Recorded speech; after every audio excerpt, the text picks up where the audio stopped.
Vamos a hablar con el licenciado Lavid Abraham. Lavid, muy buenas noches, ¿cómo estás? ¿Qué tal? Buenas noches. Bien. Estábamos haciendo, en todo caso, una presentación de situación alrededor del tema de la inflación y decíamos que había por lo menos dos actores o dividíamos responsabilidades entre el Estado y los sectores privados respecto de qué es lo que pasa con el comportamiento de la evolución de los precios. ¿Cuál es tu mirada con respecto a ese tema? Sí, efectivamente la inflación es un fenómeno muy complejo en donde no hay un responsable, sino que estamos viviendo un fenómeno de larga data en donde todos los actores económicos, el Estado y el sector privado, a la par la van sosteniendo. No es que haya una culpa o que haya alguien que diga, bueno, a partir de ahora va a haber inflación, porque pensemos, por el contrario, si fuera tan sencillo, si fuera la culpa de un actor que es el Estado y dijera, bueno, quiero que haya inflación, igualmente sencillo sería frenarla. Y sin embargo eso no sucedió en momentos en donde el Banco Central justamente decidió dejar de emitir absolutamente y en esos momentos la inflación siguió creciendo. Entonces no es tan sencillo. Me parece que es un fenómeno donde justamente vamos viendo mes tras mes una inflación que se sostiene a sí misma y vamos viendo que hay actores políticos y económicos que les conviene que ganan plata y donde otros que la sufrimos. Entonces, bueno, no es una respuesta tan sencilla como decir, hay alguien que tiene la culpa y listo. Me parece que tenemos que empezar a pensar desde ese lugar. ¿Qué componente juega en todo caso el aspecto cultural de la sociedad? El hecho en todo caso de depender muchas veces de mirar la pizarra y comparar qué es lo que vale una moneda, la propia, y lo que vale otra que puede llegar a plantearse como refugio. Es decir, ¿qué pasa culturalmente con eso? Efectivamente, en Argentina estamos acostumbrados ya desde, diría, un par de generaciones a que es muy difícil ahorrar en nuestra moneda nacional, ahorrar en pesos.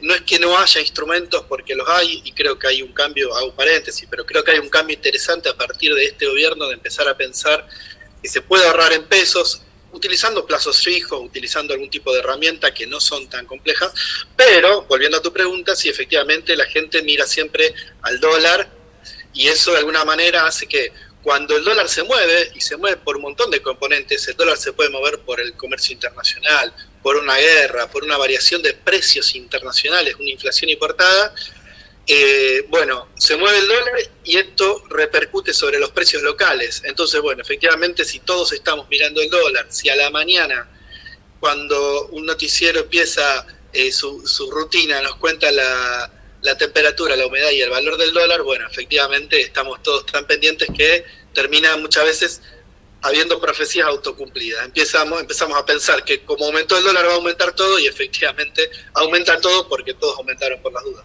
Bueno, pero nosotros también como argentinos pensamos todos los precios en dólares. Entonces es como que la cultura del dólar se está incorporando en el verde, que no es justamente el verde de la naturaleza.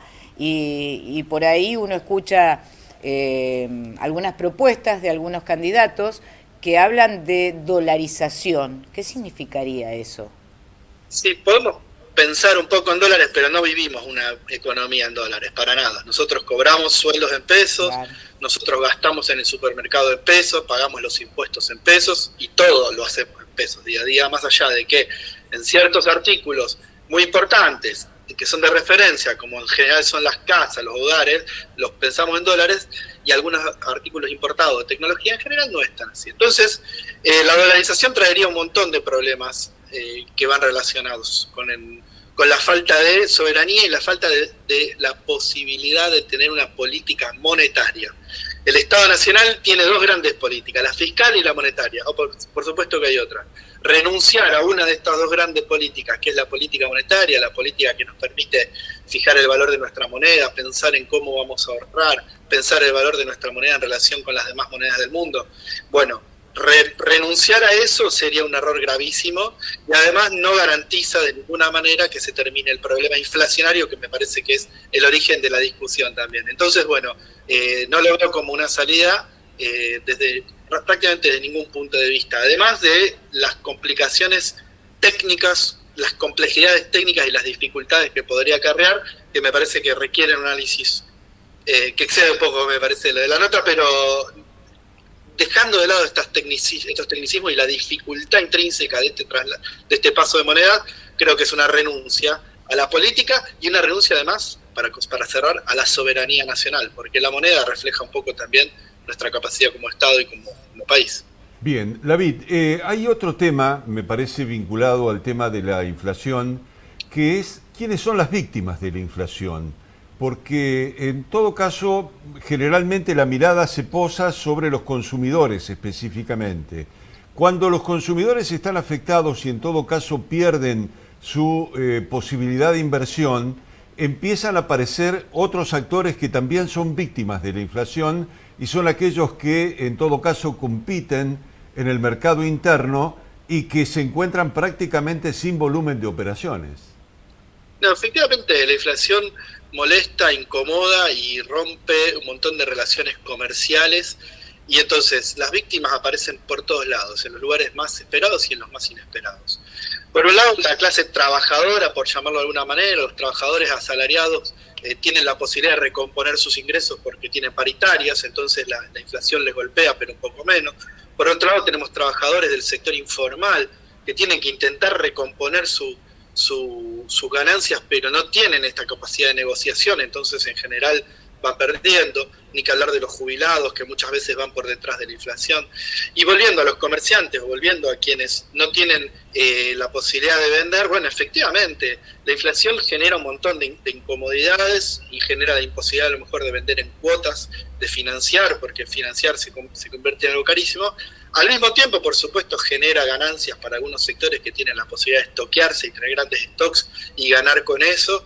Entonces, hay como ganadores y perdedores, pero en general es un problema de la economía nacional. Es un problema que hay que solucionarlo y que no hay que dejar de pensar en que tenemos que tener como país una solución para el problema de la inflación y empezar a pensar que empieza a discutir el crecimiento mismo de nuestra economía, porque si tenemos tanta inflación efectivamente se hace mucho más difícil invertir, se hace mucho más difícil pensar en el mediano y en el largo plazo. Bueno, entonces tenemos que romper con eso y empezar a pensar soluciones que rompan la inflación, pero al mismo tiempo no hagan recaer sobre los más débiles de la sociedad todo su peso, en lo que habitualmente se llama un ajuste. Me parece que esa es la solución, o por lo menos es el indicio para dónde tenemos que empezar a pensar.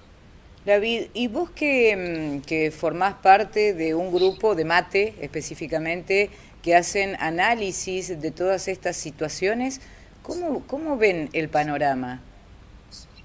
Bueno, es un panorama con una mezcla de realidades. Por un lado, la actividad económica sigue avanzando, todavía tenemos creación de empleos, tenemos una muy baja desocupación, es decir, que tenemos una economía que no está destruida ni mucho menos, sino que es una economía que está funcionando con estos problemas, con algunos problemas.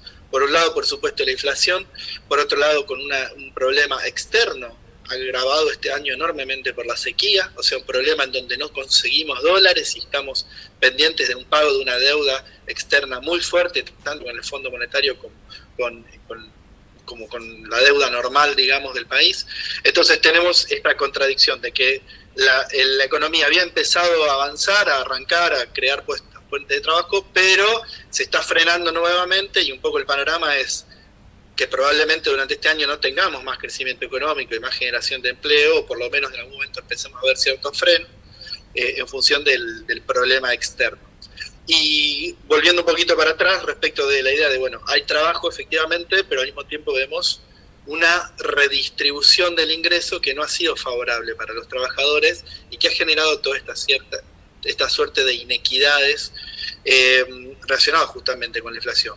Trabajadores que tienen un sindicato fuerte y que pueden pelear una paritaria están a la par de la inflación y sostienen sus ingresos de manera más o menos normal, mientras que otros trabajadores tienen una dificultad mucho mayor porque no pueden tener sus ingresos. Entonces, bueno, es como esta mixtura de cosas. Salarios relativamente bajos en términos de su poder adquisitivo, pero trabajo para todos. Bueno, me parece que esta es la complejidad de la economía argentina para adelante y que tenemos que empezar a pensar también en esto, en cómo se sostiene un sendero de crecimiento con inclusión y con una mejora del poder adquisitivo generalizado que se perdió en los últimos 6 o 7 años prácticamente. David, muchísimas gracias por atendernos. Te mandamos un gran abrazo, estamos en contacto contigo para abordar esta temática y otras en todo caso que rodean el aparato productivo, la posibilidad de empleo, el crecimiento. Muchas gracias. Buenas noches. No, gracias a ustedes por el contacto y hasta la próxima. Muy amables.